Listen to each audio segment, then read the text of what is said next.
Hello बच्चों, nice to meet you. I am Alok sir again. Class 10th ICSC absorption. हम लोग chapter पढ़ रहे हैं absorption by root and rising of water to xylem, right? So let be do start. Some question is there are three questions, four questions. First question is that list the three primary function of root. So do you know what is the three function of primary roots? Yeah, आप बता सकते हो three function क्या है? What is the three function of the primary roots? या पहला है कि जो रूट्स होते हैं वो वाटर एंड मिनरल को एब्जॉर्प्शन में हेल्प करते हैं, ठीक है, ट्रांसपिरेशन में हेल्प करते हैं। और सेकेंड पॉइंट हो गया कि ये क्या करते हैं बेटा, मैकेनिकल सपोर्ट प्रोवाइड करते हैं प्लांट को। They provide the mechanical support to the plants and anchor the, और इसे क्या करते हैं, एंचर मतलब उसे स्ट्रेटली उसे पकड़ के रखते हैं प्लांट्स को कि वो क्या ना हो, मजबूती के साथ मिट्टी में फिक्स हो जाए, ठीक है। तो there are three primary function of the root. Root पहला लिखोगे, root help in absorption of water and mineral, it give the mechanical support to the plant. And third लिखोगे, it help in breathing, exchange the gases, it help in exchangation of gases like CO2 and O2. What I'm saying? It help in exchange, it help in absorption of water and mineral.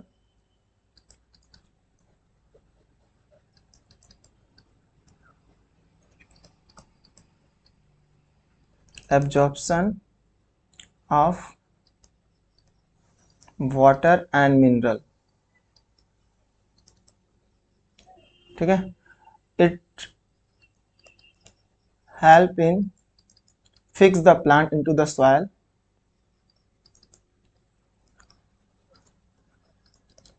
plant into the soil. And third point है, it help in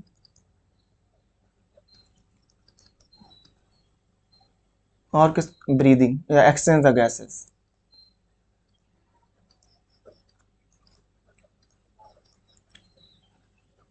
okay, mention four purpose of, mention करना है, बताना है कि four purpose for which plant need water, क्या purpose है plant को water absorbs करने का। तो पहले ही बताए थे, पहला लिख दो फोटोसिंथेसिस, ग्लूकोज का फॉर्मेशन है, ठीक है। तो क्या बताओगे, फोटोसिंथेसिस,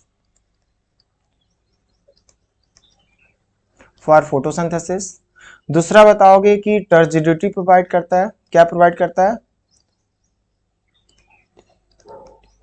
टर्जिडिटी, राइट। और थर्ड नंबर पे क्या बताओगे बेटा, ट्रांसपिरेशन में हेल्प करता है, जिससे प्लांट क्या होती है, प्लांट की प्लांट को कूलिंग हो जाता है, विल्टिंग से बचा लेता है और वाटर पूरे बॉडी में पहुंच जाता है, जिससे टर्जिडिटी भी मेंटेन रहती है प्लांट की और फोटोसिंथेसिस भी हो पाता है। और ट्रांसपोर्टेशन, मटेरियल को one part two another part of the plant के पार्ट में पहुंचाना है तो ये वाटर मेन रोल प्ले करता है। तो आप लिखोगे ट्रांसपोर्टेशन, ट्रांसपोर्टेशन किसमें बेटा,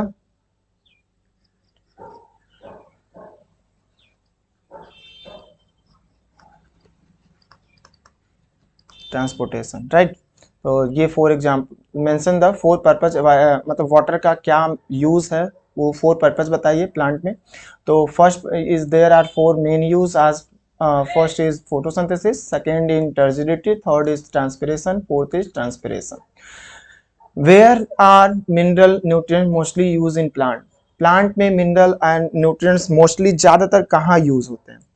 तो देखो, प्लांट को ग्रो कराने में where are the mineral nutrients are use in plant, तो फोटोसिंथेसिस में मिनरल का यूज होते हैं, पहली बात, फोटोसिंथेसिस का मिनरल में यूज किया जाता है, तो फोटोसिंथेसिस में हेल्प करेगा, राइट।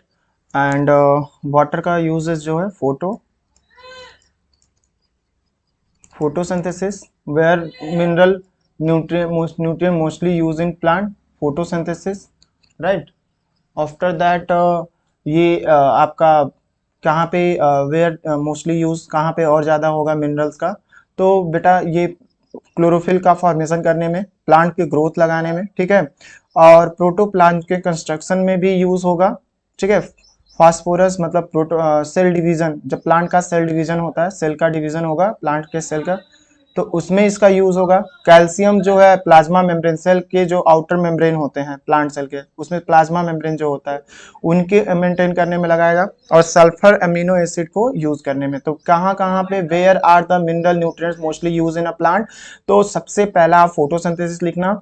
सेकेंड है बेटा मैग्नीशियम एंड आयरन, ऐसे मिनरल है न्यूट्रिएंट है जिनका यूज क्लोरोफिल सिंथेसाइज करने में यूज करता है plant. Potassium is a mineral which use to maintain protoplasm, ठीक है। Phosphorus is use to plant use करता है सेल डिवीजन के लिए। कैल्शियम जो है सेल मेम्ब्रेन बनाता है and etcetera so on.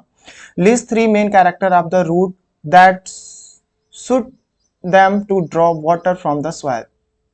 Three main characters बताने हैं रूट्स के जो वाटर को ड्रॉ करता है सॉइल से, ठीक है। तो आई होप ये आप कर लोगे, ठीक है।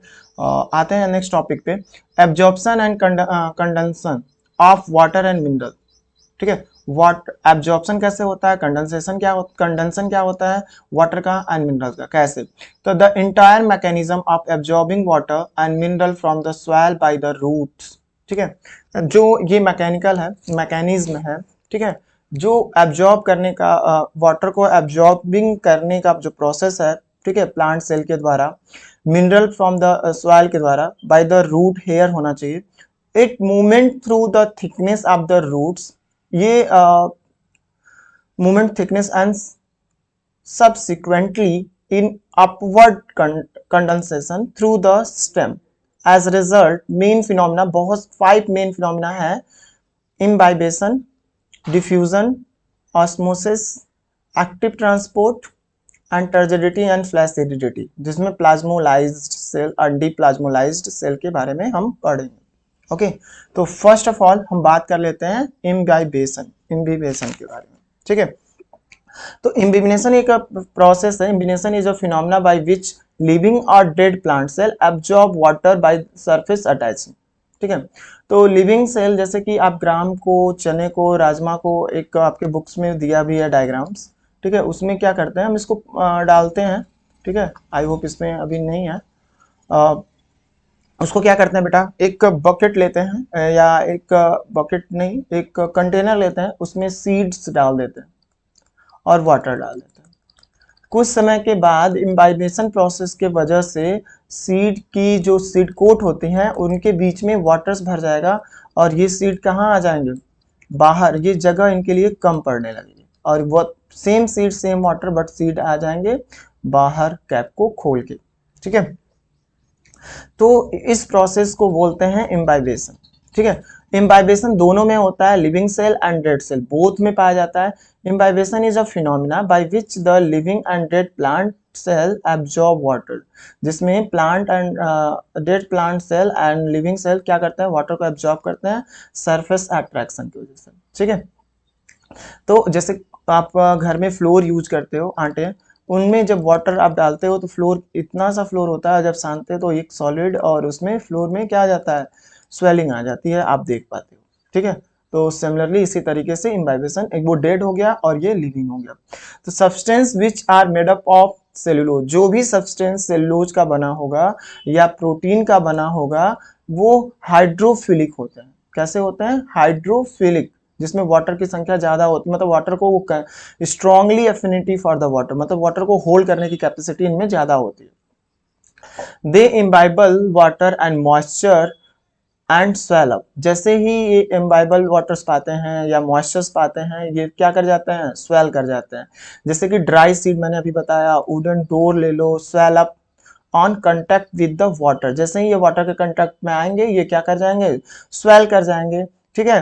एंड मॉइस्चर एयर्स के वजह से भी होते हैं। तो ड्यू टू द इम्बाइबेशनल प्रोसेस, इस प्रोसेस से सीड कोड क्या होता है, रैप्चर हो जाता है। In case germinating seed, it also an important force in the ascent of SAP, ठीक है, ये क्लियर होगा। एसेंट ऑफ सैप क्या होता है, जो लार्ज कंडक्टाइल वैक्यूल या किसी सेल के अंदर जो लिक्विड फ्लूइड सब्सटेंस पाए जाते हैं उनको एसेंट ऑफ सैप बोलते हैं। क्या बोलते हैं, सेल सैप वैक्यूल्स के अंदर होगा और जो लिक्विड इसमें आएगा जो प्रोटोप्लाज्म की तरह रहेगा, colloidal substance is known as ascent of sap in the plant body, okay. तो आप इम्बाइबेशन को डिफाइन कर सकते हो, क्या बोल सकते हो, imbibition is the absorption of water molecule on the surface of colloidal substance, on the surface of colloidal substance in the living और डेड सेल। कहाँ कहाँ पे होता है, तो ये living and dead cell both में होता है मॉलिक्यूल आप। और ये किस में बनेगा, किस मॉलिक्यूल्स में होगा, किस सेल में होगा, जो सेल के पास सेलुलोज होगा, स्टार्च का बना होगा, प्रोटीन का बना होगा, क्योंकि ये हाइड्रोफिलिक कोलाइडल होते हैं। They imbibe moistures water molecule swell up and develop imbibition process pressure. ठीक है, तो एग्जांपल्स में अभी जैसे आपको ये बताया जाए, सिग्निफिकेंस क्या होता है, व्हाट इज द इंपॉर्टेंट या what is the significance of imbibition pressure. तो imbibing water seed break their seed coat and germinate. इस वजह से क्या होता है, सीड के जो ऊपर हार्ड कवरिंग होती है जिसे सीड कोट बोलते हैं, वो रैप्चर हो पाता है, इजिली क्या हो जाता है, रैप्चर हो जाता है। Imbibition help in the uptake the soil water by root hairs. Imbibition help करता है रूट हेयर से सॉइल वाटर को ट्रांसपोर्टेशन, ठीक है। And help in movement of water from cell to cell in the plant body. ये क्या करता है, एक सेल से दूसरे सेल को ये प्लांट बॉडी में भी मूवमेंट में वाटर मॉलिक्यूल को मूव कराने में भी हेल्प करता है। जो सेल के सेल वॉल से होते हुए भी वाटर मूव करता है one cell to another cell. तो इतने सिग्निफिकेंस होते हैं। आइए डिफ्यूजन की बात करते हैं।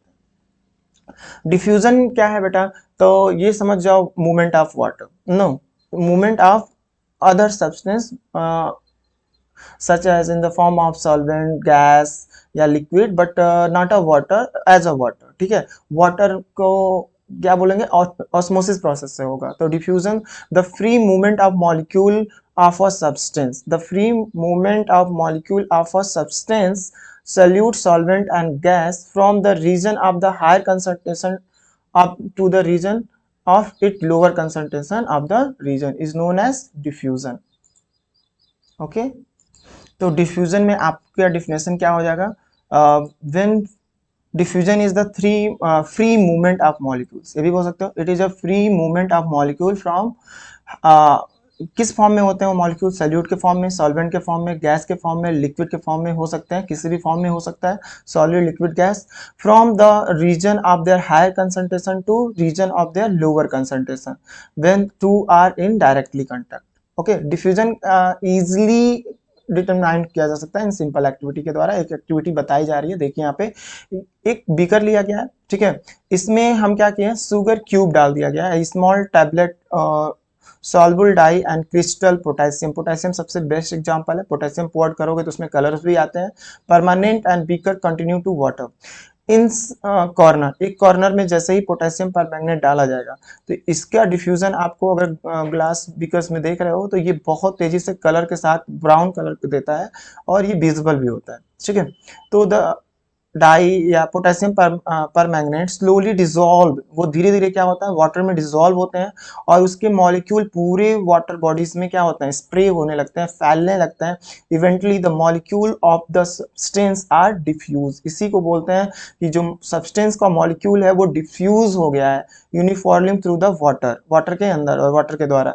इन the movement of molecule there was no obstruct any kind of the path of the molecules. Okay, तो ये बेटा क्या हो जाता है, इजिली इसमें डिफ्यूज हो जाता है, ठीक है। और बाद में पूरा वाटर कैसा हो जाता है, कलर्स बदल जाते हैं और पोटेशियम परमैंगनेट इजिली वाटर्स में डिसॉल्व हो जाता है।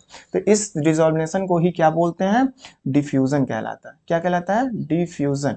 ओके, तो सिग्निफिकेंस क्या क्या हो सकता है, what is the significance of diffusion.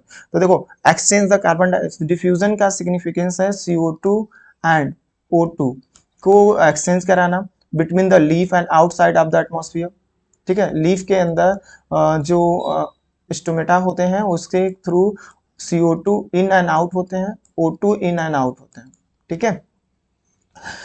Movement of sugar solute and water between adjacent cell facilitate by the diffusion, एक सेल दूसरे सेल से अटैच है तो वो भी डिफ्यूजन के प्रोसेस से ही न्यूट्रिएंट्स का भी क्या कराता है, मूवमेंट कराता है।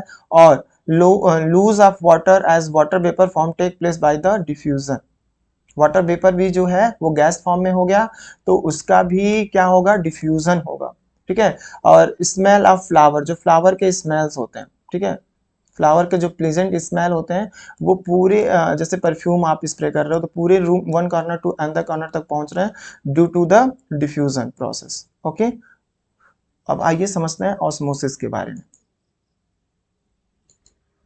टर्जिडिटी कैसे प्लांट को ऑब्टेन होती है, ठीक है। ऑस्मोसिस क्या होता है, इस कंसेप्ट को एक बार और समझा देता हूँ, ध्यान से देखिएगा। ऑस्मोसिस में मैंने बताया ऑस्मोसिस क्या है, व्हाट इज द ऑस्मोसिस। तो osmosis is a process in which process water molecule move from higher concentration to region to low concentration region, ठीक है। ओनली वाटर मॉलिक्यूल के मूवमेंट, ऑस्मोसिस सिर्फ वाटर मॉलिक्यूल के movement में use होता है, और वो भी सेलेक्टिव। जो सेल होंगे वो या तो सेमी परमेबल कहलाएंगे और या तो सेलेक्टिव परमेबल मेम्ब्रेन कहते हैं, ठीक है। तो what is the most important note of the above, ये डिफिनेशन से आपको क्या पता चलता है। तो water molecule move from high concentration to their low concentration region of the cell is known as osmosis. तो ये दो तरह के होते हैं osmosis, endo osmosis and exo osmosis. Endo osmosis में क्या होता है, जब सेल के अंदर कंसंट्रेशन वाटर की कम हो रही है और जिस सोल्यूशन में रखा गया है वो सोल्यूशन में वाटर मॉलिक्यूल ज्यादा हो रहा है, तो उस सोल्यूशन से वाटर सेल के अंदर मूव करेगा। तो that is why this phenomena is known as endo osmosis. And जब सेल से वाटर मॉलिक्यूल बाहर की तरफ मूव करेगा तो उस फिनोमेना को बोलते हैं एक्सो ऑस्मोसिस। ओके, टोनिसिटी की बात करें तो टोनिसिटी में हाइपोटोनिसिटी, ठीक है, हाइपरटोनिसिटी एंड आइसोटोनिसिटी। तो ये बस इतना आप जानिए, in this condition solvent outside of the cell has lower solute concentration than the cell side. मतलब क्या समझा रहा है कि जो सेल बॉडी है उसके अंदर वाटर मॉलिक्यूल क्या हो, कम हो एज कंपेयर टू जिस सोल्यूशन में इसको रखा गया है। बाहर वाटर मॉलिक्यूल 60% है, अंदर 40% है, तो डेफिनेटली वाटर किधर की तरफ मूव करेगा, यहाँ पे 60 है तो डेफिनेटली हाई हो गया आउटसाइड ऑफ द सेल, और inside the cell water molecules क्या है, कम है, तो डेफिनेटली यहाँ कंसंट्रेशन क्या हो गया, लो हो गया। और यही फिनोमेना है कि हाई टू लो मूव करना वाटर की टेंडेंसी हो गई, तो ये क्या करेगा, वाटर को एब्जॉर्ब करना शुरू करेगा। तो मतलब क्या हो रहा है, सेल के अंदर वाटर मूव कर रहा है, that is why it is known as endosmosis. इस प्रोसेस को एंडोऑस्मोसिस करते हैं और इस टाइप के सोल्यूशन को बोलते हैं टोनिसिटी। इस कंडीशन को क्या बोलते हैं, हाइपोटोनिक। इस कंडीशन को क्या बोलेंगे, सेल किस फेज में, हाइपोटोनिक फेज में। हाइपो का मतलब वाटर से, और हाइपर मतलब हो गया जब मिनरल्स ज्यादा हो, वाटर क्या हो, सेल बॉडी के अंदर कम हो, मैक्सिमम हो सॉरी, और आउटसाइड क्या हो, वाटर मॉलिक्यूल्स कम हो जाए। तो डेफिनेटली फिर सेल के अंदर वाटर मॉलिक्यूल्स मैक्सिमम हो रहा है, कंसंट्रेशन वाटर का ज्यादा हो रहा है, और outside of the cell concentration low हो रहा है। तो डेफिनेटली प्लांट जो सेल है यहाँ पे उस सेल से वाटर मॉलिक्यूल मूव करेगा बाहर की तरफ, तो इसे हम बोलेंगे एक्सोऑस्मोसिस हो रहा है, ठीक है। और इस टाइप के कंडीशन को बोलते हैं हाइपरटोनिसिटी। तो in this condition solute outside the cell is has higher solute concentration than the cell side. And वहीं आइसोटोनिसिटी की बात करें तो concentration of water molecule and solute on their side of the cell membrane and same.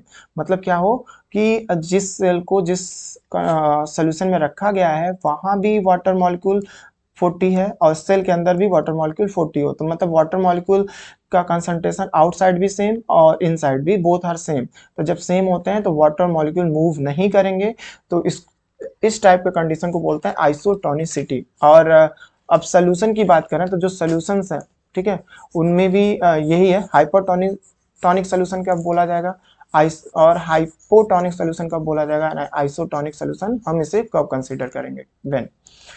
तो देखिए hypertonic solution हम तब बोलेंगे जब बीकर के अंदर वाटर मॉलिक्यूल्स की संख्या 80% कर दो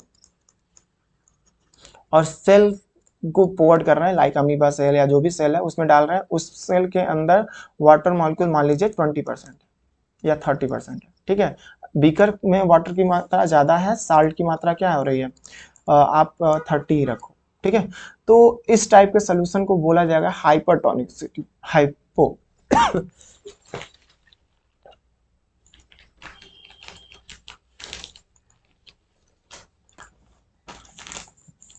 तो इसमें आप देख सकते हो कि ये एक बार फिर से ध्यान दे दीजिए आप लोग, hypertonic solution and hypotonic solution. Hypo में वाटर मॉलिक्यूल्स ज्यादा होते हैं, मान लीजिए यहाँ वाटर की मॉलिक्यूल की संख्या 80% लेते हैं, हाइपो में वाटर ज्यादा होंगे, हाइपर में वाटर कम होंगे। हाइपरटोनिक सोल्यूशन में जो होगा वाटर मॉलिक्यूल की संख्या क्या होगा, लेस होगा, ठीक है, और सेल के अंदर वाटर मॉलिक्यूल्स क्या होंगे, ज्यादा होंगे एज कंपेयर टू सोल्यूशन। तो cell inside the cell water 60% है और सोल्यूशन में वाटर 40% है। इसी तरह यहाँ सोल्यूशन में देखा जाए तो वाटर 80% है और सेल के अंदर वाटर कितना है 40% है। तो और साल्ट सोल्यूशन में साल्ट जो हो गया 60% हो गया और यहाँ पे सोल्यूशन में साल्ट जो हो गया वो 40% हो गया। तो यहाँ देखो वाटर में वाटर मॉलिक्यूल ज्यादा है जिस बीकर में, उसे हाइपोटोनिक सोल्यूशन बोला जाएगा। ठीक है, और जब वाटर एंड सॉल्ट डिजोल्व हो रहे हैं तो वाटर यहाँ लेस हो रहा है, सॉल्ट ज्यादा हो रहा है, उसे हाइपोटोनिक सोल्यूशन बोला जाएगा। ठीक है, लाइक ओशियन वाटर हाइपोटोनिक हो गया, पॉन्ड वाटर क्या हो गया, हाइपोटोनिक पॉन्ड वाटर हो गया और ओशियन वाटर हाइपरटोनिक हो गया। तो ये समझो कि जब सेल को पोवर्ड करेंगे हाइपरटोनिक सोल्यूशन में तो सेल के अंदर वाटर मॉलिक्यूल की अमाउंट क्या होगा, लूज होगा, कम होगा, ज्यादा होगा एज कंपेयर टू सोल्यूशन। तो सेल के अंदर वाटर मॉलिक्यूल ज्यादा हो रहे हैं एज कंपेयर टू सोल्यूशन, तो डेफिनेटली वाटर मॉलिक्यूल मूव करेंगे सेल से outside through the exosmosis is known as, ठीक है, इस प्रोसेस को बोलते हैं एक्सोऑस्मोसिस और इस सोल्यूशन को बोला जाएगा हाइपरटोनिक सोल्यूशन। और जब वाटर मॉलिक्यूल जिस सोल्यूशन में ज्यादा हो जाएगा और सॉल्ट मॉलिक्यूल्स कम हो जाएगा तो वो इस सोल्यूशन को बोला जाएगा हाइपोटोनिक सोल्यूशन। और जब इसमें सेल पोवर्ड किया जाएगा तो सेल के अंदर वाटर मॉलिक्यूल सोल्यूशन के कंपेयर में कम होगा तो क्या होगा, एंडोऑस्मोसिस के थ्रू वाटर मॉलिक्यूल सेल के अंदर भरने लगेंगे और सेल स्वेल कर जाएगा। और आइसोटोनिक सेम है, वाटर मॉलिक्यूल की संख्या और सॉल्ट मॉलिक्यूल की संख्या सेम हो जाए तो उसे आइसोटोनिक सोल्यूशन बोलेंगे। और जो सेल को पोवर्ड कर रहा है उसमें उसके बॉडी में भी वाटर मॉलिक्यूल सेम हो गया उतना ही, जैसे 40% इसमें भी है 40% इसमें भी है, तो कोई ऑस्मोसिस टेक प्लेस नहीं करेगा। इस टाइप के सोल्यूशन को बोला जाएगा आइसोटोनिक सोल्यूशन और इस सेल में कोई ऑस्मोसिस नहीं होगा। ठीक है, प्लांट में टर्जिडिटी कैसे ऑब्टेन करता है, तो प्लांट टर्जिडिटी देखो जब रूट हेयर्स वाटर को एब्जॉर्ब करते हैं, ठीक है, और वो जब एब्जॉर्ब करके ट्रांसपोर्ट करते हैं हर एक सेल के अंदर, सेल सैप में भरते हैं, सेल सैप जैसे वाटर जो कंट्रक्टाइल वैक्यूल है उसके अंदर सेल सैप होगा तो उस सेल सैप में वाटर फिल होगा और प्रोटोप्लाज्म में भी फिल होगा। ठीक है, तो जिससे वाटर क्या करेगा, फोर्स लगाएगा वॉल पे, सेल के वॉल पे, तो वो क्या करेगा, कौन सा फोर्स जनरेट करेगा, टर्गर प्रेशर। ठीक है, उसके वजह से सेल टर्जिडिटी को ऑब्टेन कर पाएगा। तो the provide of turgidity to soft tissue which provide the proper shape and to the plant, ये प्लांट को शेप को, टर्जिडिटी के हेल्प से प्लांट को शेप भी मिल जाता है और स्ट्रेचिंग सॉफ्टर ऑर्गन। ठीक है, और ऑर्गन क्या होते हैं, सॉफ्ट होते हैं। रूट प्रेशर इन रूट जो रूट प्रेशर है रूट को हेल्प करते हैं। ठीक है, टिप पे क्योंकि रेजिड ड्यू टू टर्जिडिटी जो ऑब्टेन होता है वो रूट प्रेशर की वजह से ही ऑब्टेन होता है, क्योंकि ऑस्मोसिस होगा तो वाटर मॉलिक्यूल सेल के अंदर इन करेगा और सेल सैप में कंसंट्रेशन हाई होगा तो वॉल प्रेशर लगाएगा और उसमें रूट प्रेशर जनरेट होगा जिसके वजह से उसमें सेल को टर्जिडिटी ऑब्टेन हो पाएगा। Turgor pressure help in movement of water, turgor pressure किसमें हेल्प करता है, तो वाटर को मूवमेंट में हेल्प करता है, मेंटेन करता है turgidity of the cellular organisation proper function के लिए। ठीक है, ये आपका रहा। नेक्स्ट टॉपिक हम प्लाज्मोलाइसिस एंड डी प्लाज्मोलाइसिस के बारे में बात करेंगे। Thank you for being.